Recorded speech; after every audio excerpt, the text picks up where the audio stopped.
Et Cédric Cizère est avec nous ce matin. Il a grandi depuis hier. Il est passé d'âge mental de 4 ans à 6 ans. C'est vrai, vous me connaissez bien. Bonjour mes chers compatriotes. Mais ça va vite. 2 ans de plus, c'est pas à l'œil nu, ça se voit. Mais je sais, vous lisez en moi comme dans un livre ouvert. Alors j'ai pris une grande décision. Avec le beau temps, j'ai repris le sport de manière intensive. Alors vous allez courir, faire du vélo? Non, je joue toute la journée à FIFA.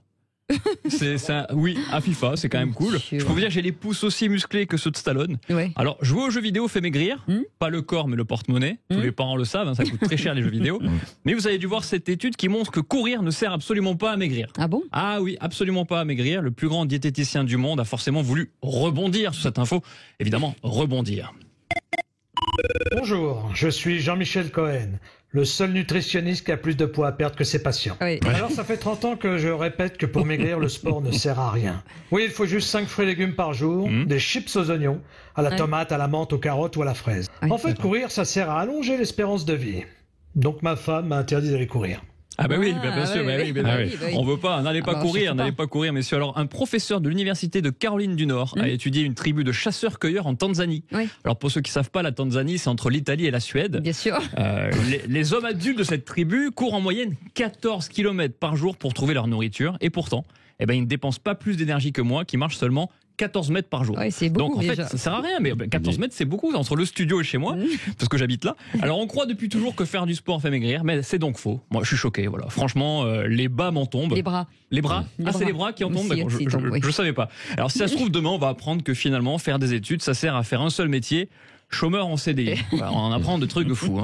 Alors on parle d'études, alors on est obligé de parler de qui? De mon amie Anne Hidalgo. Ah oui, bien sûr, c'est votre thème du jour d'ailleurs. Oui, absolument. Thème du jour. Ce week-end, Anne Hidalgo voulait confiner les Parisiens. Maintenant, elle les pousse à sortir. Oui. Vous connaissez, vous avez vu ça. Alors Lucky Luke qui tire plus vite que son ombre, Jean Castex qui confine plus vite que son ombre. Oui. Et ben Anne Hidalgo, elle change d'avis plus vite que son ombre. Donc elle pousse les élèves. C'était pas vraiment elle, mais bon, c'était un peu elle quand même. Oui, c'est Christophe Girard, mais comme ça, elle l'a envoyé au feu. Oui. Elle pousse les élèves à sortir pour suivre les cours en extérieur. Donc elle met à disposition des profs les parcs, les jardins extérieurs parisiens.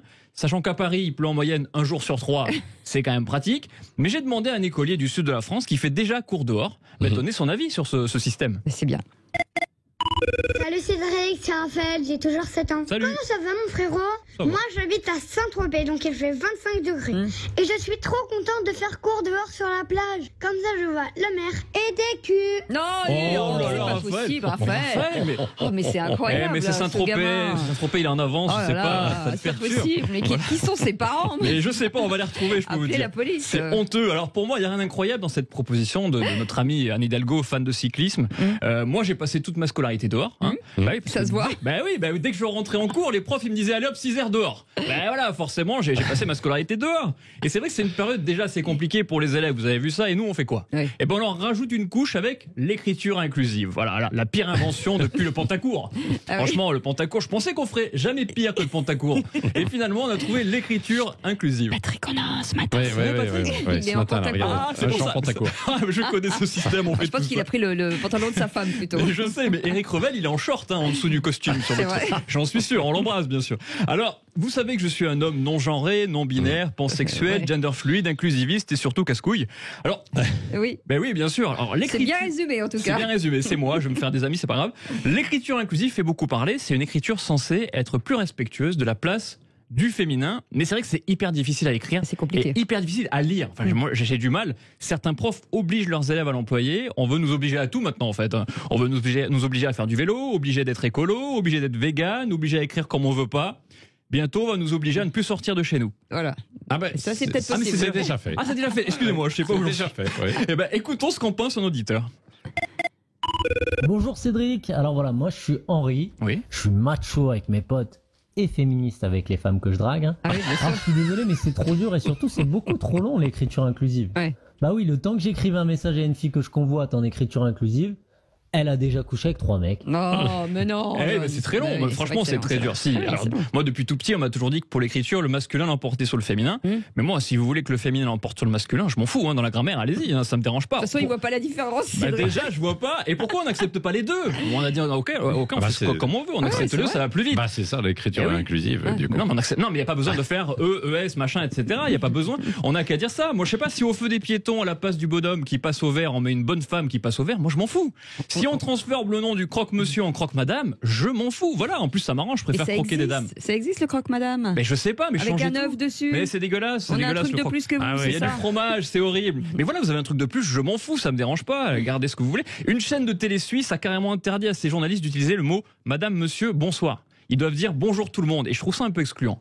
Bah oui, ils devraient dire bonsoir tout l'univers. Sinon, c'est excluant pour les aliens devant leur télé. Puisqu'il y a des Bogdanov qui regardent la télé. Eh ben oui. Et alors à l'école, déjà que les élèves ils savent pas écrire, on leur ajoute des problèmes. Moi, mon neveu, je sais pas vous, quand il m'écrit un SMS, entre les abréviations, les smileys et les fautes d'orthographe, j'ai l'impression que c'est des hiéroglyphes. Je ne comprends rien. Alors avant de demander à nos enfants de maîtriser l'écriture inclusive, laissons-les maîtriser l'écriture tout court. Ça sera déjà pas mal. Et pour finir, j'ai vu que de plus en plus de citadins quittaient la ville pour se lancer dans l'agriculture. Vous avez vu ça, hein? C'est bien. Et je trouve ça très bien. Alors, on les appelle les néo-ruraux. Et un certain Claude de la ville d'Aiguille, en Pyrénées-Provençales, a voulu demander à Jean Castex, originaire des Landes, son avis sur ce phénomène. Est-ce que Jean Castex va rester à Paris ou est-ce que lui aussi il va partir? Il va repartir chez lui. Ah oui, il va repartir. À un moment donné, il va repartir, ça c'est sûr. Je pense, c'est très vite. Bah écoutons son avis. On part à Matignon.